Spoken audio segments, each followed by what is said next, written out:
Welcome to Global View. We're joined today by Michael Tracey, an independent journalist known for his fearless reporting and challenge mainstream narratives. You have been challenging narratives about Russiagate, COVID, but most importantly, you have challenged narrative about the coverage of the war in Ukraine, something I personally relate to as I've been working on the topic and even flew to Ukraine for a few months to film a documentary. So welcome to Global View, Michael, and I would like to start with hitting on Ukraine-Russia war. Are you on it? So Thanks for having me. I always enjoy talking to both of you. thank you. So you have argued that much of the coverage of the Ukraine war has been shaped by Western intelligence and political interest.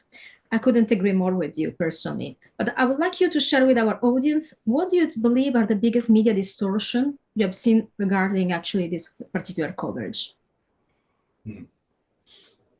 Well, I think if you reflect back on the beginnings of the war after the invasion of February 2022, something that I was covering and keeping track of most diligently was the gradual U.S. escalation militarily in the conflict and the way that was being presented, because nearly 3 years later, now the U.S. is so deeply entangled in that conflict, and it was being presented at the time as fairly limited in scope. So the U.S. would only provide, this is what Biden and others were saying at the time, Yes, defensive weapons. And of course, there's no real straightforward conceptual distinction between offensive and defensive weaponry. It just matters how those particular weapons are employed. And so for the U.S. to have gotten so deeply involved through the provision of increasingly intense weapon systems, remember, at first it was only supposed to be small arms, so the Ukrainians could fend off the initial incursion into Kyiv, or it was supposed to be just humanitarian aid. Even the word aid I find to be very misleading, because it often kind of evokes visions of like a first aid kit or something. And meanwhile, you're talking about heavy artillery and howitzers and eventually even F-16s. And so that wasn't depicted, I think, forthrightly to the American public in terms of what they were getting themselves in for. Because once you begin a military intervention of that kind, it almost takes on a bureaucratic momentum of its own, a life of its own, and becomes very difficult to ever really roll back. And so when the war started, I was in Poland, and I was in Yeshiv, which is near the Ukrainian border, and you can see the beginnings of the U.S. establishing this transit base or supply base in Yeshiv, where it was taking the armaments that were being flown in or brought in by train from EU member states as well as the U.S. And it was presented as though that was going to be just some temporary installation to handle the logistics of furnishing Ukraine with this weaponry. And of course, as of, I believe it was last year, that giant U.S. military installation is now declared to be a permanent military installation in Poland. So that just shows you that things that are sold to be temporary or limited in scope or narrowly tailored can often become permanent features of the U.S. National security state and of its execution of foreign policy. So I think just reflecting on that and like the euphoria of the time where the U.S. was going to be heroically defending Ukraine against invasion, which I think there are instances of individual heroism that was displayed by certain Ukrainians for sure, but in terms of on a policy level, on a macro level, I think there was a lot of duplicity and deception in terms of the nature and scale of the U.S. Military and economic commitment to Ukraine that was not well presented, because oftentimes because Ukraine was perceived as the besieged party or as the party that was under attack, and to some degree, obviously it was, but the public statements of the Ukrainian officials would just be repeated by media organs as the undiluted fact.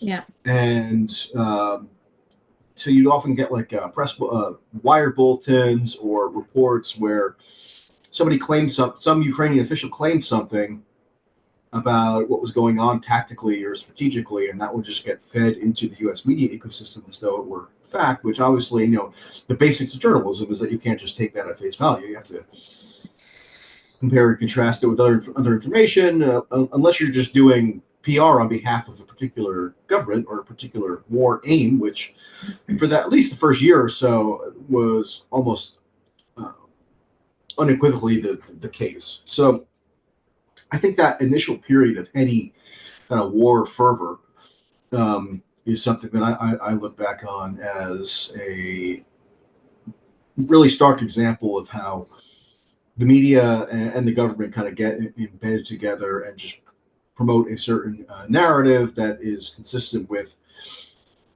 U.S. objectives, and dissent really gets stamped out. Obviously, things have opened up somewhat, rather significantly in the years that followed. But that was in some ways the most significant period, because it was the period in which the U.S. operational response was being formulated, and then once the bureaucratic inertia kicks in, very difficult to ever roll that back. And we see that going back to many other conflicts in the past, whether it's Vietnam or what have you. So.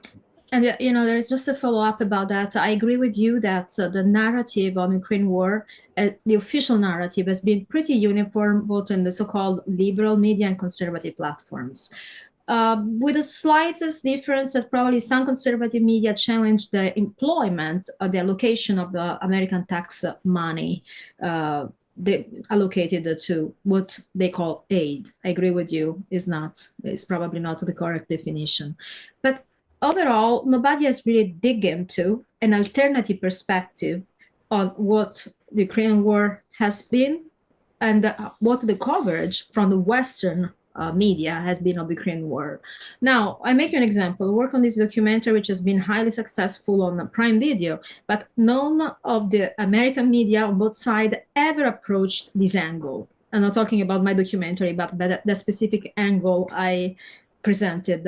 So what do you think intelligence agencies have impacted the shaping of this narrative, this official narrative? Do you think there is any role they played?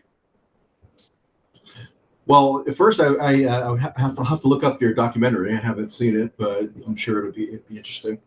Well, yeah, of course. I mean, the CIA, like one of the many deceptions that was pervaded at the time was that, if you recall, Biden would say there'd be no boots on the ground in Ukraine. That's almost has become a slogan or a catchphrase.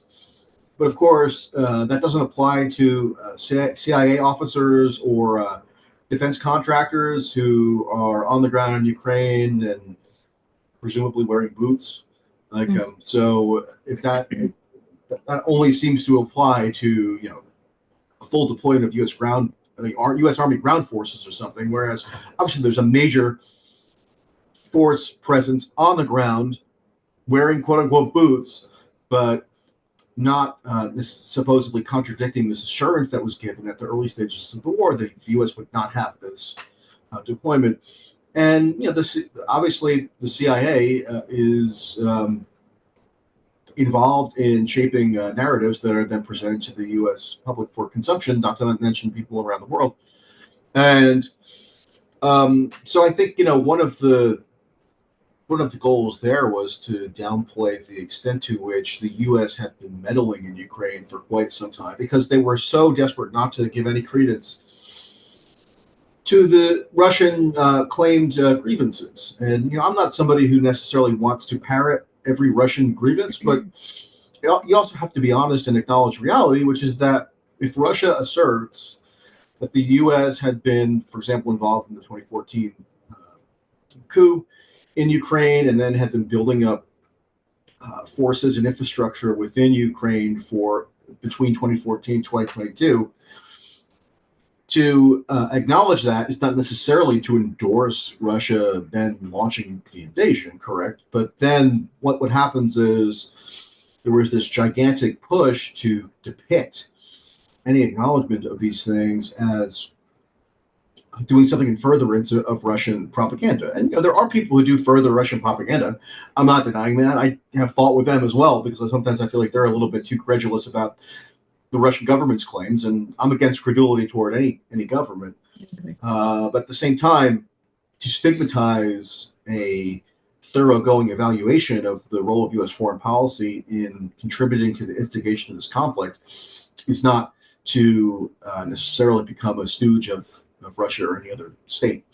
So yes, I mean, clearly the intelligence services were deeply involved, and even in the beginnings of the war, I still think that the full story of that hasn't been told, because if you remember, the Biden administration thought that it had come up with this brilliant new innovative tactic of declassifying intelligence, right? Where they were saying that Russia's about to invade. Yes. But obviously the declassification was extremely selective, and was almost an introduction of the intelligence declassification process into the public arena in a way that hadn't been done before. So it's of course possible that Russia always been planned to invade Ukraine in February 2022, but it's also possible that certain steps that were taken by the U.S. contributed to catalyzing that outcome, whereas it might have been avoided if other avenues were taken. So yeah, if the Trump administration is actually serious about declassifying things, I'm interested in a bit more detail about how that initiative came about, and whether it might have contributed in any way to the Russian kind of calculation in terms of the initiation of the war. Because I remember thinking at the time, I don't know about you, was that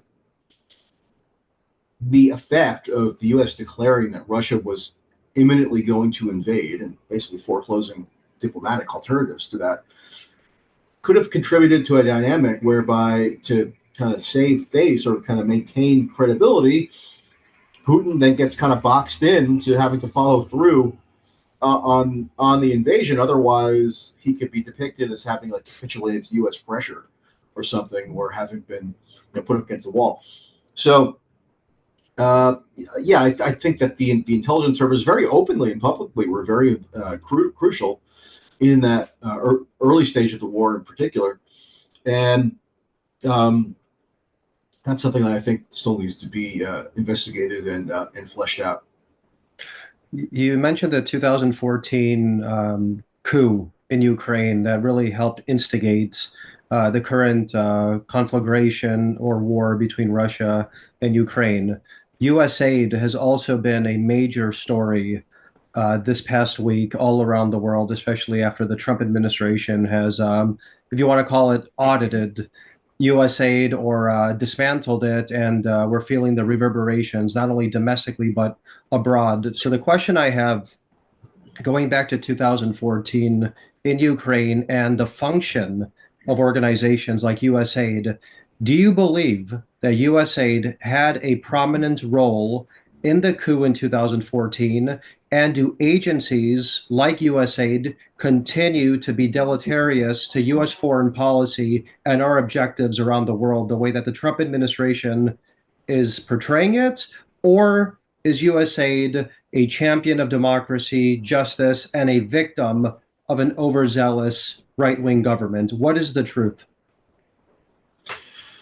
Well, I think what's indisputable is that, particularly in the aftermath of the 2014 coup, so let's leave aside what precisely was the causal factor that gave rise to the coup. I mean, there's plenty of evidence showing variations of U.S. Involvement there. Senator Chris Murphy, Senator John McCain, they were there on Maidan Square, and obviously involved to some degree in counseling the putsch wagers in terms of how to constitute a government in the aftermath of potential overthrow. But even leaving that aside, you can go read Inspector General reports and internal USAID reports, and I did this 2 years ago or so, where the USAID trumpets the really exponentially increased presence that it took in Ukraine after 2014, when the whole idea was the U.S. has to cultivate civil society within Ukraine as a bulwark against Russian encroachments. And yes, I mean, it's just factually true that they would do things like fund LGBT initiatives within Ukraine. I even recall them, having like an after-action report about all the glorious things that they did in Ukraine, and talking about how like they contributed to like the first major like LGBT pride march in Kyiv. And so if your idea of democracy is tied in with cultural liberalism, if that's what you're looking to export because you think it automatically brings about democratic norms or something, then I could see how in the past week you might be a little upset about this so-called audit that's going on. I do wonder, though, if the dismantling of USAID is being a bit overstated. My understanding is, and Marco Rubio has talked about this just today, is that there's going to be a bureaucratic reorganization that'll take place of the manner in which USAID, or foreign aid in general, is provisioned. So Rubio is now the acting director of USAID, correct? But now it's being reorganized within the auspices of the State Department. So it's not going to have the same level of quasi-autonomy that it had prior, where it was unaccountable to the political directives of the administration. So I think people on the right are definitely skeptical of these expenditures of USAID, where they do things like fund LGBT pride marches in Kyiv, which is ridiculous. But they could still use the mechanism of U.S. foreign aid to project kind of U.S. hegemonic power, whether in Ukraine or other places. It'll just be more directly responsive to the political imperatives of the administration.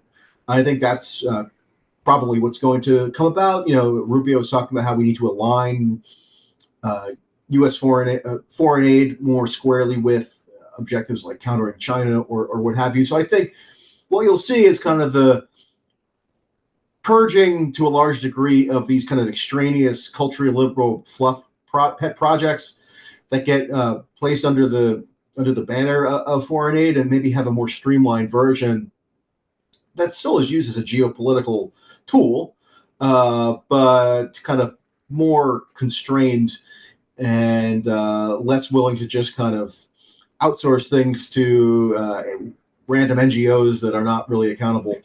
But you can't, yes, I mean, it is true. And when people on the right complain that this stuff funds LGBT initiatives or gender equality initiatives or whatever else, that's true. I mean, they various organizations brag about it, and it's also very difficult, particularly in the case of Ukraine, to even track where the funding even like the destination of what various funding disbursements is, because you have these like interlocking groups and networks of so-called civil society organizations where they get a certain grant, and then there are sub-recipients of the grant, and it's just very muddled and difficult to actually track with any real specificity. And that definitely saw a huge uptick post 2014 Obama administration, then even to some degree in the first Trump administration.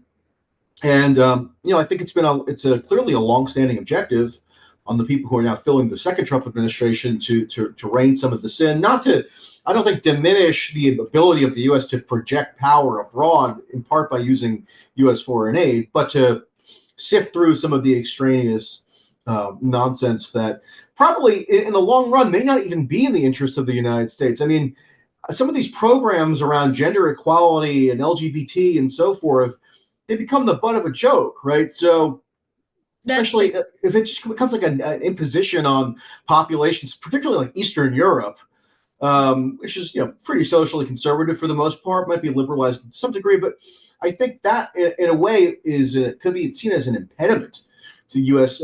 Power projection and kind of flushing it all out may advance U.S. hegemony more effectively. Well, I actually would like to pick up on something you said that I totally agree with, is that this concept of exporting democracy as being actually exporting cultural liberalism. Well, cultural liberalism has been undermined to such a low level of simply exporting this gender nonsense. I mean, we're all agreeing in this world that we're all for inclusion, respect of personal choices, but making of them a political priority and building up agenda has been probably one of the biggest weaknesses of the Democratic Party. Don't you think so? Yes, I mean, the Democrats are much more obsessed with platitudes around democracy, particularly in the Trump era, because they were able to position themselves against Trump as these guardians of democracy in a way that might have been a little bit more resonant in years past, but clearly lost a lot of resonance in 2024 because people look back on the period of 2017 to 2021 when Trump was in office the first time. Democracy, quote unquote, did not cease to exist. I mean, there was no fascist tyranny, etc. So I think the repetition of those platitudes just turned out to be a political malpractice on the Democrats' part. Obviously, they'll try to claim that no, we were also focused on bread and butter issues, but many of the final Kamala Harris, to make Kamala Harris a kind of final closing argument was done at the Ellipse in Washington, D.C., because they were trying to invoke January 6th, and she repeated all these democracy platitudes that I think are just not really relatable to most voters, especially when they compare it to their, quote, lived experience, to use a liberal cliche, and their lived experience doesn't show that Trump in any way. Well, Trump has done much more in 10 days than Biden has done more damages in 10 days than any previous administration, while Trump has done more effective a resolution in 10 days than any other president before. And I think we can agree that's a fact. But, when it comes to USAID, besides this cultural aspect linked to liberalism, there is also another aspect that we have to take into consideration, that are the info operations that were carried through the USAID, triggering color revolutions, so something similar to what you have seen in Ukraine in 2014. So I think it's a pretty bold initiative to finally put an end to this agency, at least the way this agency has been structured and utilized until today. So I understand your point of view. You think it will be replaced by something different, but I hope on different basis and with a different purpose. Well, we'll see. I mean, you could imagine a more conservatively oriented variation on USAID, especially if it's being bureaucratically reorganized in the U.S. State Department, where they emphasize things like, I don't know, traditional values or more initiatives that are more aligned with the socially conservative worldview, but are still backed by, the primacy of the U.S. And I think, there will be a lot of appetite for that. I think it could actually have a more efficacious impact than kind of clinging to some of these increasingly ridiculous culturally liberal mores where you have to add 7 new letters to the LGBTQ acronym every year. So it's IA plus minus whatever question mark. And I think, native populations, like again, in Eastern Europe or even I don't know, South Asia or other places, feel like it is like a little bit of an imperious, foreign imposition for them to kind of dismantle or overthrow their views on gender relations so they can get NGO grants. I think there is probably a recalibration there that could better serve U.S. interests if that's what you're interested in promulgating. And I don't see any reason why, Rubio, for instance, would not be interested in further promulgating that. I went back and read the section of the much reviled Project 2025 document on USAID, and the administrator of USAID in the first Trump administration wrote this section. And a lot of what's seemingly being done now, it was foretold in that portion of the document. I think liberals got a little histrionic about the Project 2025 document, claiming that if you do a bunch of bureaucratic reorganizations within various agencies, that it was going to be the death knell for democracy. But I think it does give something of a framework for how, this administration is trying to reorganize certain things. And, it's all about using USAID, getting rid of the culturally liberal fluff and getting down to the core mission of, for example, countering China by way of different aid provisions. And, for example, they say something like that the USAID in whatever incarnation it exists under the second Trump administration or under a Republican administration, it should rescind like a Biden era order where they want there was this imperative of USAID to focus on, I think they call it like reproductive health or something, and to instead change it to, or gender diversity, and change it instead to something like a Department of Women and Children and Families. So it's just a different slant ideologically in terms of cultural values on the same kind of basic project, which is to, use foreign aid as an instrument for advancing U.S. Hegemony. I think there's going to be, and again, it could be much more effective than the kind of stale version that just kind of went on autopilot under Biden.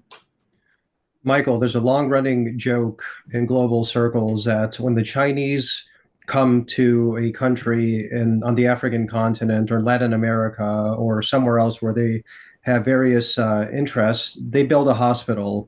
When the Americans come, they deliver a lecture. It could be a joke, but it almost seems that that's part and parcel of what USAID really has become a function of. We are in a race, whether it's AI, whether it's rebalancing the global economy, reshaping global finance and trade with the Chinese. Eventually, there will be potentially a military-to-military confrontation between the United States and China.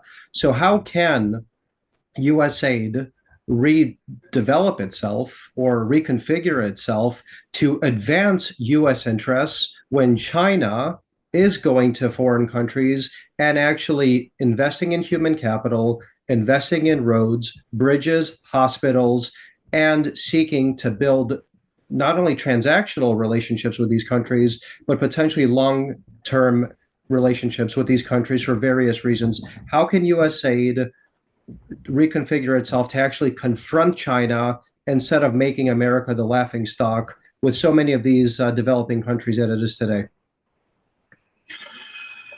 Well, I'm a little wary of asserting that some sort of military confrontation with the United States and China is inevitable. I think that would be a pretty big disaster on many levels. But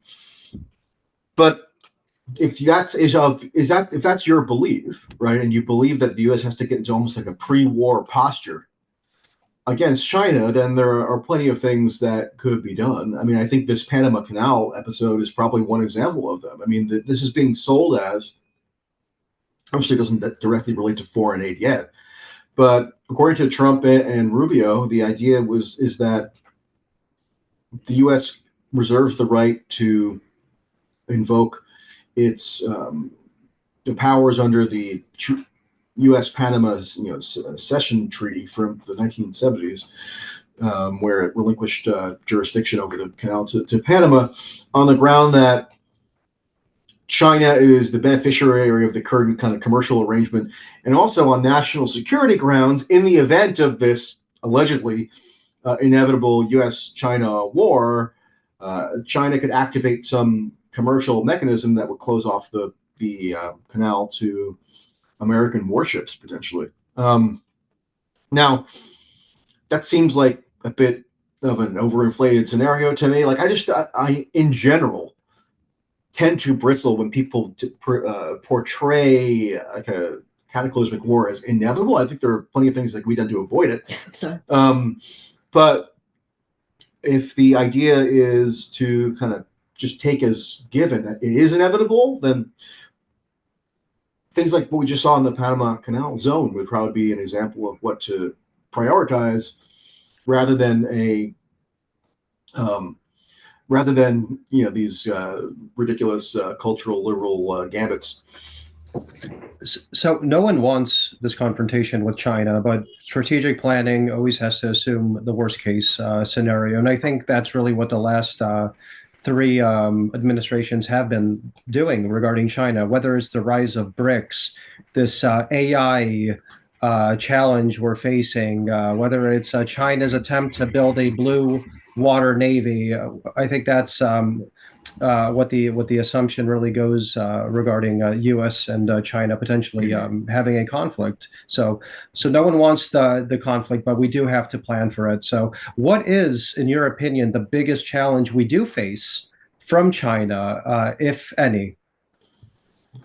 The trouble with planning is that the plans themselves can become self-fulfilling prophecies, right? So if you have the infrastructure in place to wage the war and there's an architecture built around it, then that could make it a bit more conceivable to actually initiate the war, right? So I kind of find myself wary with some of these planning exercises. Like, I actually went. You mentioned BRICS. I went to a BRICS summit in South Africa in 2023, and something that struck me was, a lot of people maybe on the anti-establishment, I guess left and right, were optimistic about BRICS as potentially being a counterweight to U.S. imperium or something.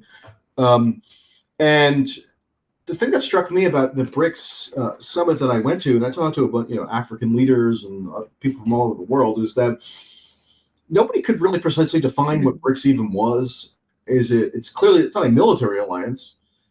Maybe there's some engagement militarily between the different countries that are involved. In terms of the organization itself, it's nowhere even close to like what NATO is, for example. It ultimately is just kind of like an opportunity for people from various countries to have like a seminar or just a summit every year. It's like nowhere near as tangible as like any kind of analog that you could compare it to in terms of blocks or alliances that the U.S. presides over. So I think on the one hand, there might be a tendency on the part of people who are anti quote unquote establishment overhyping BRICS because they would like it to have, for example, the ability to come up with a rival currency to dislodge the U.S. dollar. And then also on the part of people who are, maybe more China hawks or India hawks or Russia hawks, maybe not India hawks, but definitely Russia and China, to also overhype the supposed threat of BRICS when I would encourage people who think that it's like a major thing to actually go to a BRICS summit and see how people even just choose to self-define it. And there's a lot of confusion over what it really is, other than just like one of these kind of international summits that people go and network at. So, yeah, I mean, I would caution against using BRICS, for example, as like an opportunity to engage in some threat inflation that I don't think is necessarily commensurate with the actual powers that it wields.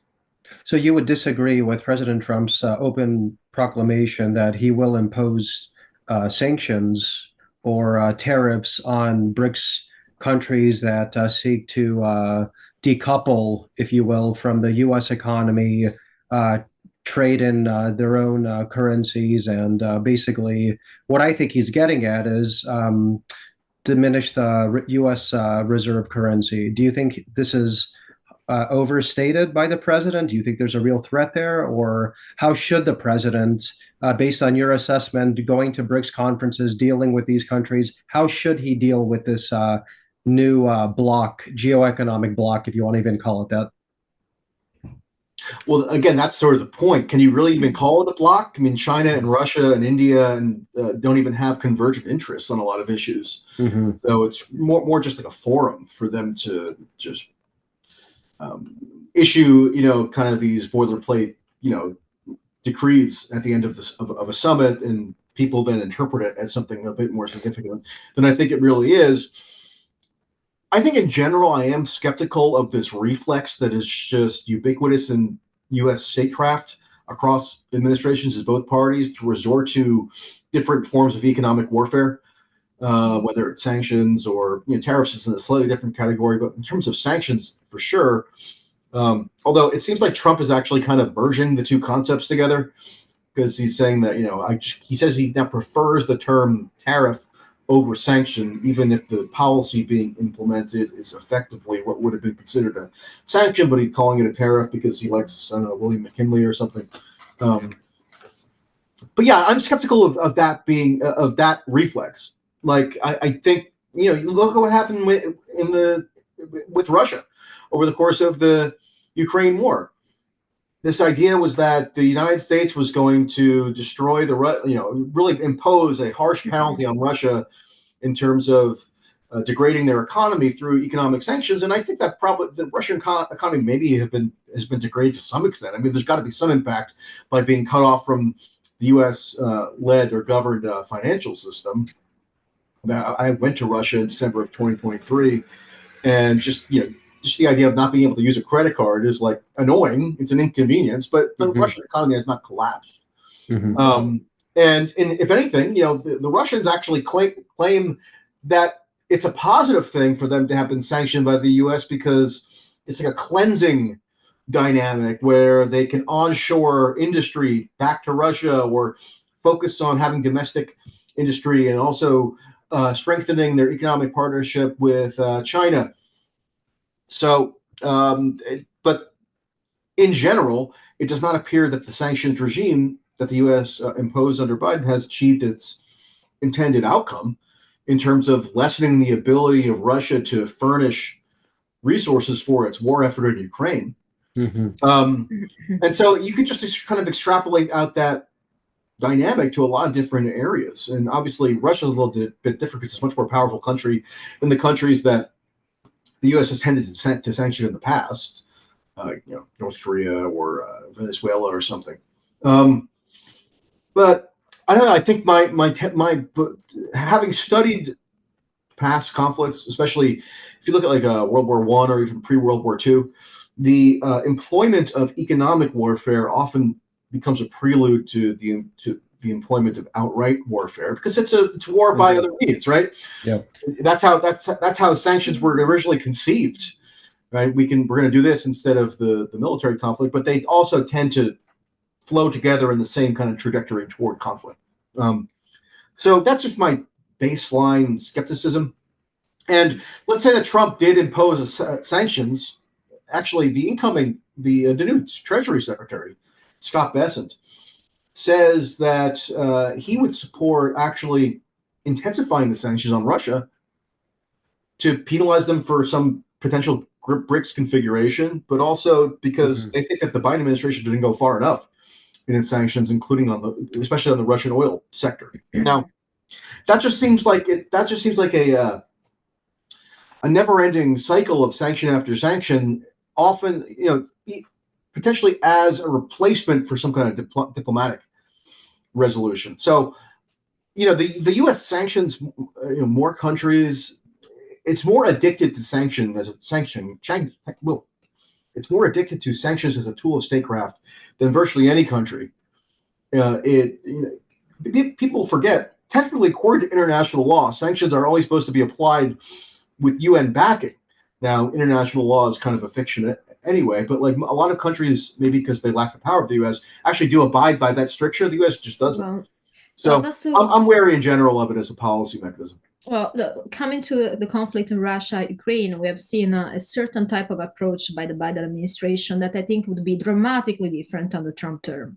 And I actually, everybody knows Donald Trump is anti-war, non-interventionist, and this appeal of sanctions and tariffs are still two different things.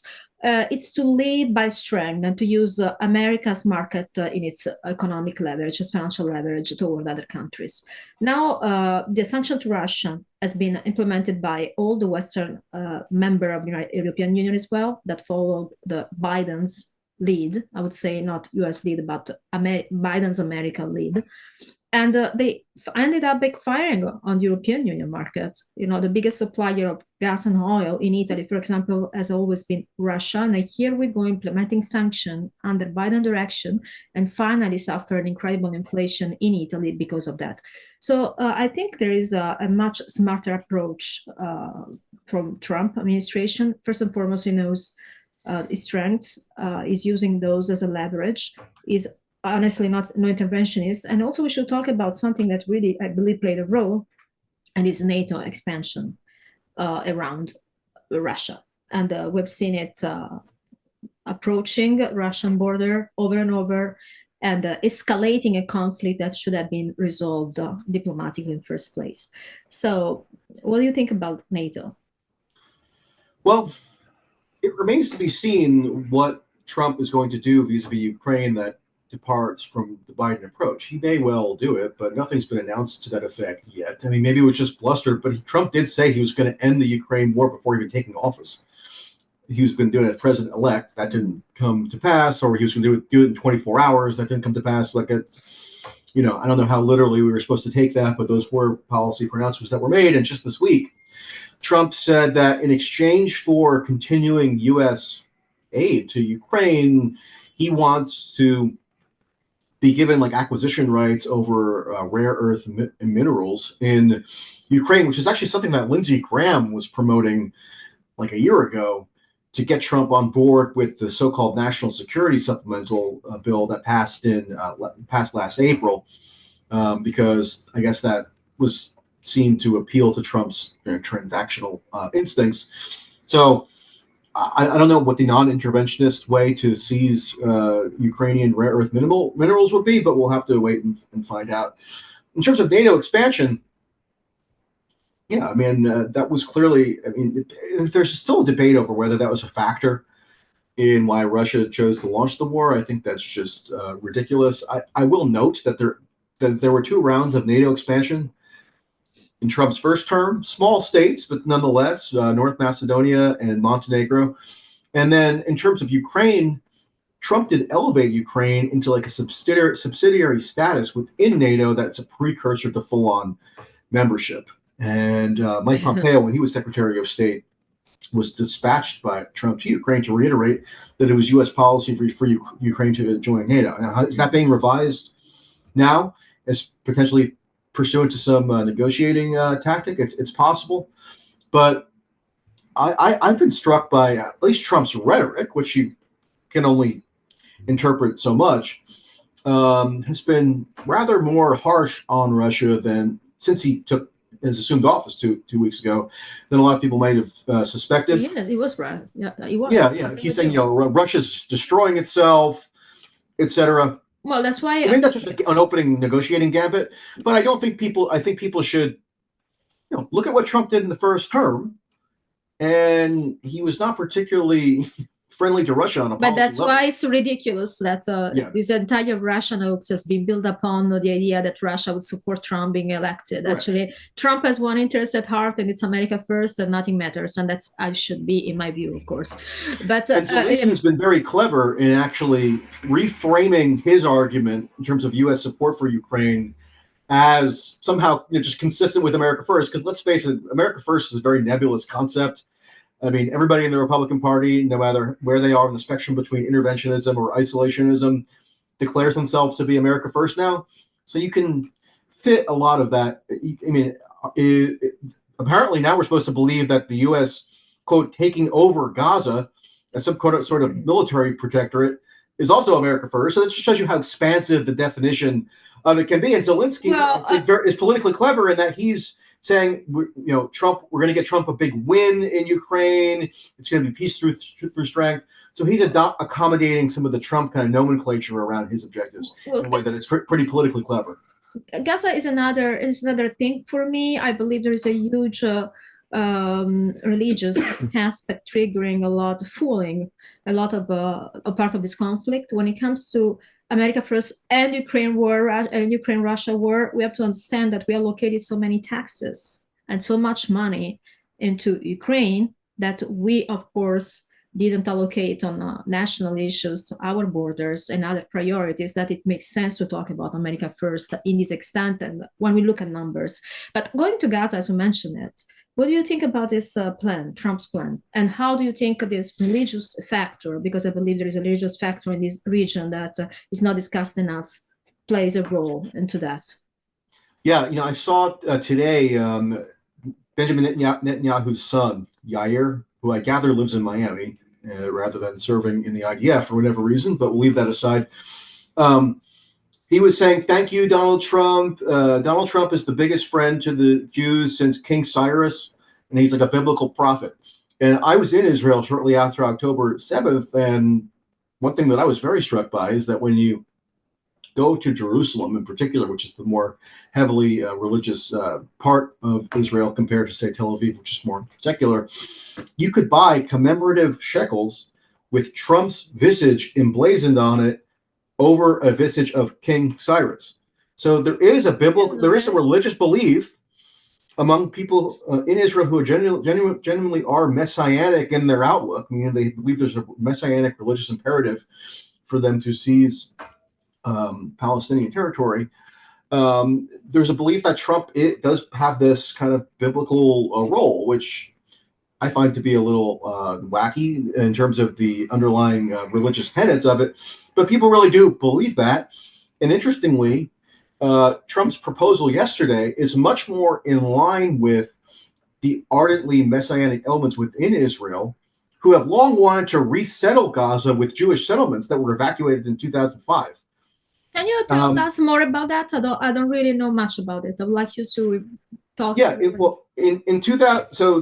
in 2005, Ariel Sharon was the prime minister of Israel, and he angered a lot of people on the more right wing of Israel by ordering the evacuation of these relatively small but still significant Jewish settlements within Gaza. Because the idea was that they required an IDF force presence within Gaza. And so they were evacuated in 2005. They had been there for, I think, maybe 10 or 15 years, something long, 20 years, something like that.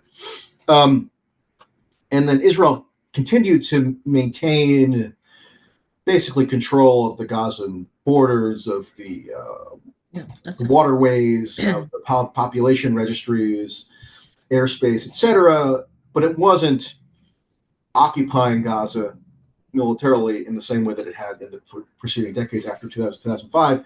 And there's an element within Israel that post-October 7th has been resurfacing that issue and saying it was a terrible mistake to have ever left Gaza at all in post-2005, and the rightful thing for Gaza is to be occupied by Jews. And what that would requires, at least in part, an expulsion of the existing Palestinians within Gaza. And that seems to me, I mean, if you read it differently, let me know. That seems to be exactly what Trump called for yesterday. And which is why you have people like Ben Gvir and Smotrich, who are the government officials in Israel that most are aligned with this messianic tendency, celebrating euphorically yesterday and today. So, is that going to come to fruition? I don't know. I mean, I don't know what we're supposed to take as bluster anymore versus a negotiating gambit. But it was notable that Trump didn't just say something off the cuff, right? He was reading prepared remarks.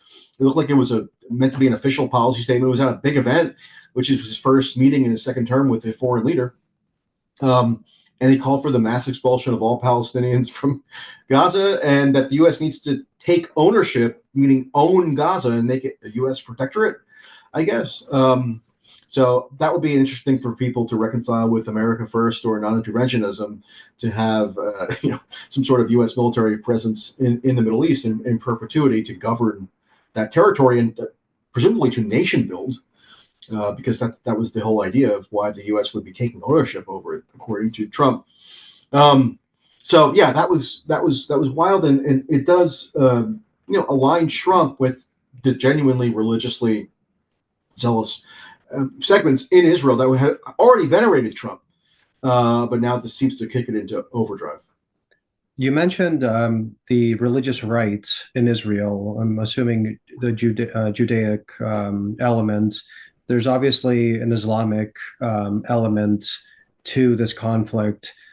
Something that, and my background is in energy, and I've spoken about the energy impact and the gas fields and the oil fields and various trade lanes that are supposed to traverse through the region. But that's not what my question is.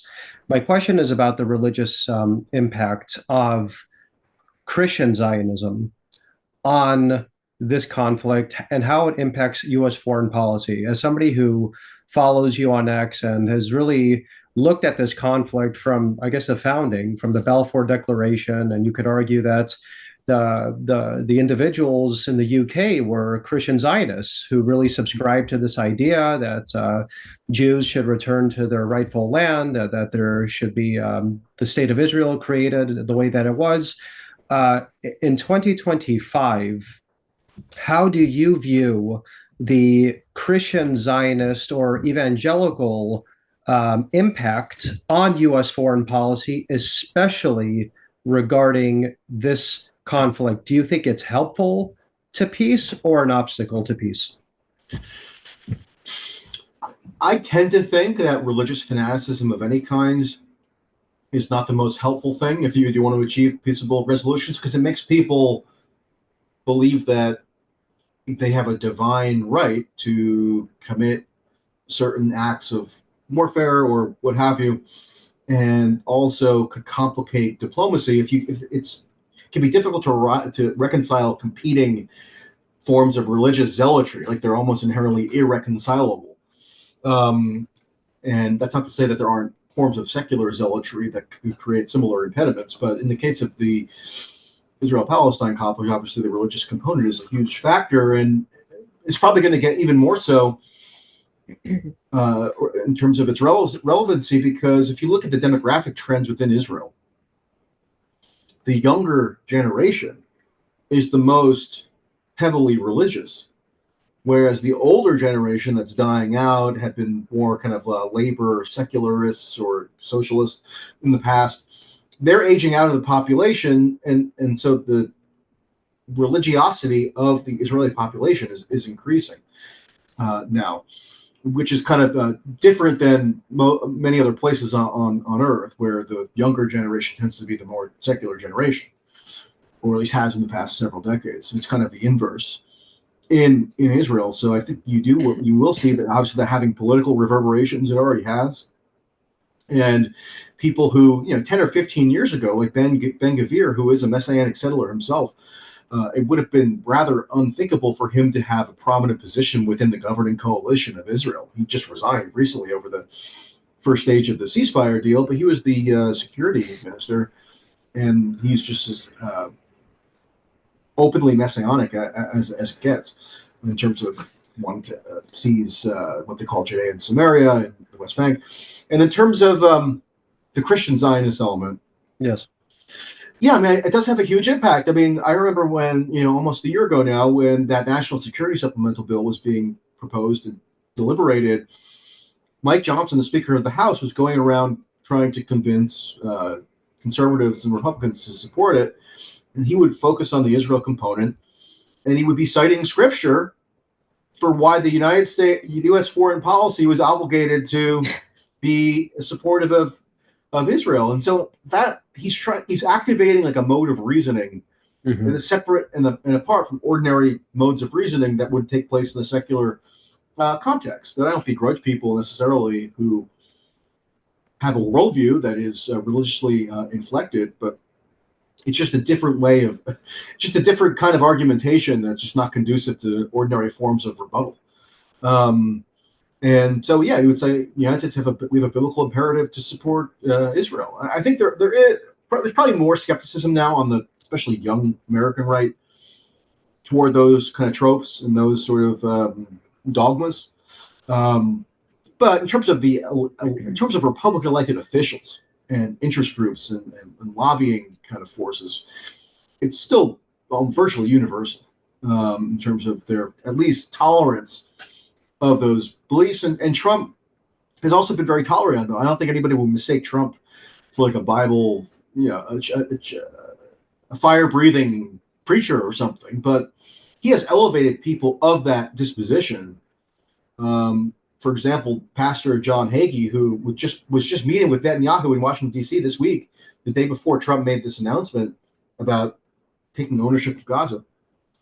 And he is one of the most influential lobbying groups in the country. 20 million people, I think, or it's 10 million. It's 10 million people in this Christians United for Israel group, and they have direct access, particularly to Republican politicians. They meet with Mike Johnson, they meet with other people. Trump had Hagee giving the opening benediction at the establishment of the U.S. Embassy in Jerusalem in 2018. So I think it has a big impact, and I think sometimes I find that Republicans are a little, more secular Republicans who maybe would focus on national security type arguments in terms of their support for Israel, if they do support Israel, are sometimes a little bit reticent to acknowledge the palpability of this element, but meaning of the religiously committed element of Israel supporters, but it's really powerful. And I've covered evangelical events where they'll in no uncertain terms they will venerate Israel as the fulfillment of biblical prophecy, and that they claim is what necessitates U.S. military support for Israel, because it will be ushering in the end times. Mike Huckabee, the new ambassador to Israel, or the designate, the U.S. ambassador to Israel, is a self-avowed believer in end times and the critical centrality of Israel in ushering in the end times. Now, how much policy autonomy will Mike Huckabee have? I don't know, but this idea that Trump, this proposal that Trump issued yesterday, is very consistent with people who would like to see a maximalist policy orientation toward Israel in a way that fulfills some of these religious beliefs that they have around it. Very fascinating, because we mentioned, there are the national security implications of the conflict. However, the religious fervor, whether it's Christian, Judaism, or Islamic, seems to really take the forefront of how U.S. foreign policy really views the entire region. So it's a very fascinating perspective, and thanks for that. On top of that, many pipelines going there. One more thing on that. I mean, Pete Hegseth, I dug up this clip when he was first nominated, but Pete Hegseth in the first Trump administration went to Jerusalem, spoke to some pro-Israel group, and was talking about how he was of the belief that under Trump, Israel would be able to rebuild the third temple in Jerusalem, which is this genuinely apocalyptic, like literally apocalyptic prophecy that would require the destruction of the Al-Aqsa mosque in the old city of Jerusalem and establish a third temple, and then that brings about the end times. So I don't know, like, if does he still believe that? I don't know. I mean, it would be interesting to ask him. This is a prophecy. Prophecy. Yeah, it's a biblical prophecy. Yeah, and that's what Hegseth endorsed. Now, how that translates into actual policy is an open question. But I think Trump gave at least some indication yesterday of taking a fairly maximalist view of this issue. I thought this would probably be the case, just because given the influence of people like Miriam Adelson and others who were basically funding Trump's campaign. But even I was a bit taken aback with the idea, with the extremism of the proposal. I mean, really expelling 2 million Palestinians and then turning Gaza into a U.S. protectorate. I wouldn't have necessarily foreseen that. I'm curious what you guys thought of it. Well, actually, I'm learning about that's why I was asking you in first place about the religious aspect, because this happens to happen in historically piece of land that converge the three most powerful religions, official religions in the world right now. So of course, everybody's claiming ownership over this land, starting from the creation of Israel in the 40s by United Nations, and now seeing this never-ending conflict that I believe Trump has a place to resolve through his intervention. Now, do I believe this is a strategy to go through that? I don't know, but definitely I know he's motivated by the will to bring peace in the region. And I think he has made a statement about his non-interventionist policies, is absolutely outraged toward bloodshed and toward war. So we know where Trump stands when it comes to military interventions that he would like completely to avoid. So I'm very curious to see unfolding what's going to happen. And then when you talk about this biblical aspect, I definitely think there is a lot of religious conviction animating much of the ideology in the region. But it also happens to be a region that is rich of oil, gas, and pipelines. So this is another aspect that also I think deserves a geopolitical assessment. When I visited Jerusalem in 2023, I tried to go to the Al-Aqsa Mosque, which is I think the third holiest site in Islam, in the old city of Jerusalem. Mm. And I was told I could not go by the Israeli soldiers who guard the entrance because they assumed I was Jewish, and that would have been religiously provocative for somebody who appears to be a Jewish. I don't happen to be, but I guess I resemble someone who is, according to them, to even go as a tourist or just observer and go to the mosque. You have to actually be a professing Muslim within certain hours to go visit the mosque. So until you experience that firsthand, sometimes it is hard to grasp how potent the religious kind of undercurrents to this argument are. And you have to kind of see it to believe it, but it's true. Just following up on this religious theme we're on right now, we understand the Holy Land, what's happening in Israel and with the Palestinians and the evangelical right, the Judaic perspective, the Islamic perspective, and if people could argue that's playing a major role in how this conflict is evolving. Putin in Russia will also call the conflict between Ukraine and Russia a religious conflict. Do you believe that? And if so, how do you view Zelensky's foray into usurping and replacing, I guess, the religious identity of Ukraine impacting the war moving forward? Well, yeah, I mean, when I was in Russia, I heard this argument made about the nature of the Ukrainian conflict, where it had this metaphysical dimension, how they actually welcomed it because it would bring about like the purification of Russia, it would expel traitorous elements within Russia. And I have to say, I find that a little bit off-putting, just because states, when they're at war, always try to invent stories and legitimize heroes, myths, mythologies around their war effort to lend it credibility with the people, and I think often that is done propagandistically. So I'm a little bit intrinsically wary of like clash of civilizations type narratives that are used to overlay military conflicts and get people amped up or get them excitable. So do I believe that there actually is a legitimate religious component to the conflict? No, except for the more tangible issues of, yes, I mean, the Russian Orthodox Church in Ukraine has essentially been proscribed on the grounds that they're used as hubs of like Russian espionage, right? But I mean, Putin does try to promote the Russian war effort as though he's standing up for traditionalist values against an encroaching West. And I find that also to be a little bit dubious, because there's nothing more antithetical that I can imagine to so-called preservation of traditional values than launching a giant war and disrupting kind of the rootedness of different populations that are subject to the warfare and causing dislocation. And I think you see that in war throughout history, which is why there has always been a conservative critique of war, in that it is disruptive to traditional lifestyles in the places in which the war takes place. So no, I wouldn't necessarily buy into that religious explanation, other than, I mean, obviously it is true that civil liberties always get curtailed in the midst of a war. That includes in Ukraine, obviously, freedom of worship. But on a broader metaphysical level, no, I wouldn't buy into that. It's like a narrative saying that Zelensky would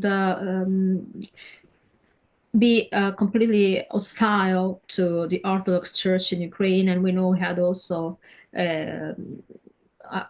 autocephalous Ukraine, Orthodox Church in Ukraine project to dissociate the Orthodox Church in Ukraine from Russian Orthodox Church. And now, as the war started, we have has been reported, as well I reported, about a sort of lawfare deployed at the expenses of Orthodox priests in Ukraine. So is there also a religious project from Zelensky, who is obviously not an Orthodox and not a Christian, to go back to the Soviet Union sort of mindset of making of this Ukraine a secular country again? Well, part of the reason why those NGOs proliferated, where they're promoting ridiculous things like LGBT pride marches through Kyiv, was because there was this idea that in order to join the European Union, there had to be a transformation of Ukrainian culture to put it more in keeping with or more aligned with broader European cultural mores, because it's a very laborious process for EU admission, even though they claim recently that's going to be expedited, although I'm not sure what the current status is. So I think more so than Zelensky having a personal religious conviction, it's more about his larger kind of geopolitical project of taking Ukraine out of the Russian orbit and aligning it with the European Union and the US, and thinking that adoption of like cultural liberal mores is the pathway to doing that. Although now maybe that's not the case with, as we talked about before, all these aid programs probably being purged. So we'll see. I mean, I don't know. I'd be curious, since you did the documentary in Ukraine, like what do you what do you think that Zelensky's religious motives are, if any? One thing I can tell you with a pretty accurately about is that the reason why Ukraine was never accepted within European Union is because of the corruption. It doesn't meet the standard to be included in the European Union because of that. Definitely not because of the religious aspect. One of the founder countries, European Union, is Italy, and you can't have anything more Christian and Catholics than that. But there is, I believe, a sort of, we're always talking about Russia and its imperialistic ambition on the side, and I will see Zelensky deploying a Soviet Union technique in Ukraine. I don't have an assessment about it yet, but definitely what I reported was an hostility toward actually religion. How religion is used or serves political purpose, and which are the purpose, it's actually unfolding right now, and we will see very soon where Ukraine will position itself in the geopolitical landscape, and where Russia is leaning toward China or the BRICS bloc more than the Western. But definitely we are looking at splitting of the world into different blocks, and this would be interesting.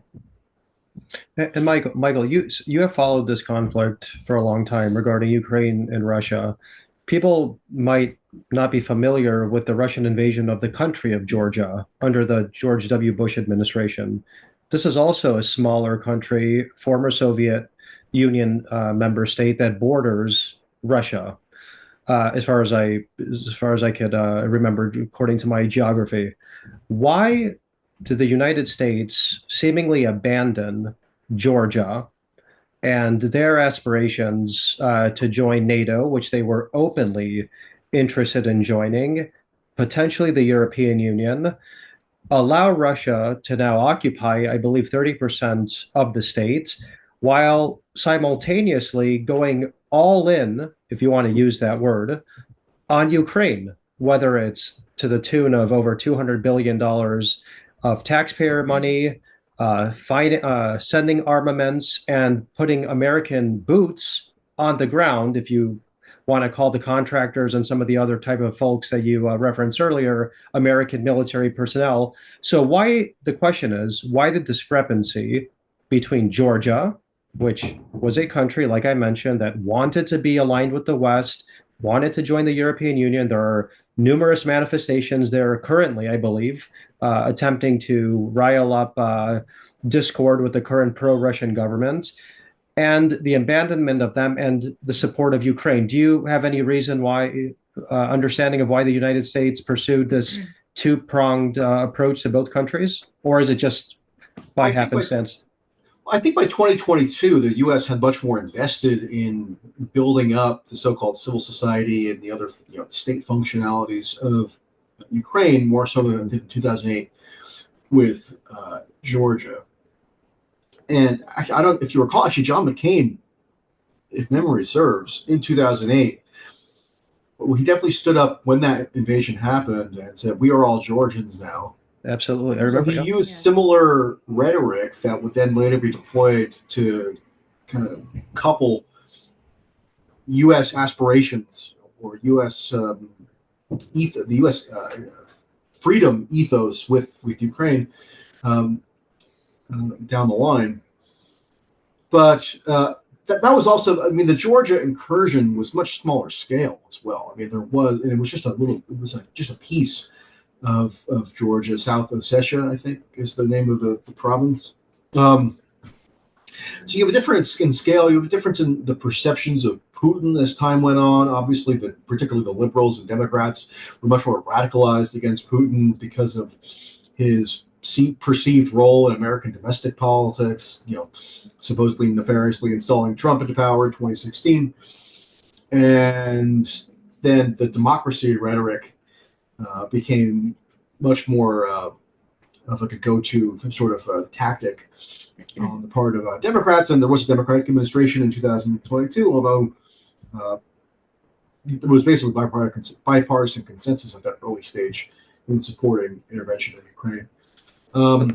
The point I'm trying to get, that I think, is if you look at the narrative on the right, especially members of Congress, the Trump administration, ardent Trump supporters, they view this foray, this American foray into Ukraine, as nothing more and nothing less as an excuse to fill the coffers of both the DNC and corrupt Democrat politicians in the Biden family. Well, we have seen enough evidence of that, right? But where do you stand regarding that being the massive impetus behind the Biden administration and the Democrat Party as a whole of the last 4 years going in the way they did in Ukraine? Do you buy that narrative? Have you seen evidence contrary to that narrative? Or what's the truth? I'm skeptical of that narrative.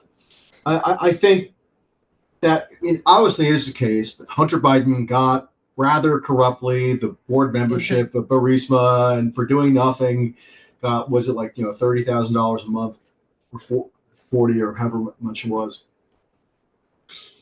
But I think to cast that as like the catalyzing impetus for why it is that Biden oversaw this war effort in Ukraine is kind of missing the mark. I mean, I think for Biden in particular, however cognitively decrepit he was by 2022, he did have a long record in the Senate and then as vice president in being very interested in the issue of Ukraine from like an ideological perspective. I reported on this a little bit at the time, just as like a historical retrospective, but Biden was actually deputized by George W. Bush to be his emissary in the Senate to corral support for NATO expansion in 2004 to the Baltic states, Bulgaria, and Romania. And around that time, like I went back and looked at some Biden's floor speeches this was 2003, so right around the time of actually the Iraq War. And Biden was even talking about his aspiration for Ukraine to join NATO then. And that was long before there could have been any real ascription of like a personally corrupt motive. Is that a factor? Sure. I mean, I think if people in your family are getting money from a natural gas company for no real work, maybe that could color some of your perceptions of things. But I think that the project that behind the Ukraine intervention was more about Biden's perception of American interests, however flawed they might have been, and his own peculiar investment in issues around Russia and Europe going back decades. So it doesn't mean that the personal corruption can't be covered. I just think it's not as much of like a dispositive motive as a lot of people on the right seem to infer. Otherwise, why did so many? I mean, plenty of people on the right also supported the initial intervention, right, without necessarily the same kind of corrupt motive. So there must have been some more broad-based motive behind it rather than just personal graft. I can jump on that because I had the opportunity to interview very critical witnesses in Ukraine and in Minsk about this specific topic. And of course, I could visualize, and I even made it public, a piece of evidence of bribes and the involvement of Biden in Ukraine for personal profit for him and his family, already starting under his role as vice president in the Obama administration. So we're talking about a timeline around 2014. Now, we know he also uses political leverage at the time to push Poroshenko, at the time president of Ukraine, to fire Shokin. Many people have dismissed this evidence as Russian propaganda, the same way they've dismissed Hunter's laptop as Russian propaganda. But now we saw Trump firing 51 intelligence agents that actually dismissed the story. We have covered under the umbrella of Russian propaganda a lot of concrete evidence that everybody could actually have access to if only take the time to to make the research. And we're not giving a color to corruption. If Republicans were involved, well, they're corrupted as well. We're actually giving a body to not a theories, not a simple allegation, but facts. We have the phone call, we have many other evidence, but we could talk about that for hours and hours. I think this will give you an opportunity to watch my film, Hunter's Laptop, Writing from Ukraine, and you will discuss about it in the next episode. Oh yeah, let's do it. Send me the link to your documentary. I will. So we will have an opportunity to keep on going these discussions, which have been extremely interesting. Now, let our audience know where to find you and where to follow your work. Yeah, it's go to mtracey.net. That's Tracy with an E, and then mtracey on X, obviously, and then same name on YouTube. Thank you so much for joining Global View. It's been amazing having you here. We learn a lot. We love confrontation. This is a space it's not an echo chamber. It's a space for confrontation. That's what we want this show to be. And I'll send you the link, and we want you back. All right. Yeah, I enjoyed it. Hopefully it wasn't too confrontational. It was great. It was great. Wonderful. Michael, thank you so much. And looking forward to talk to you very soon. Thanks again.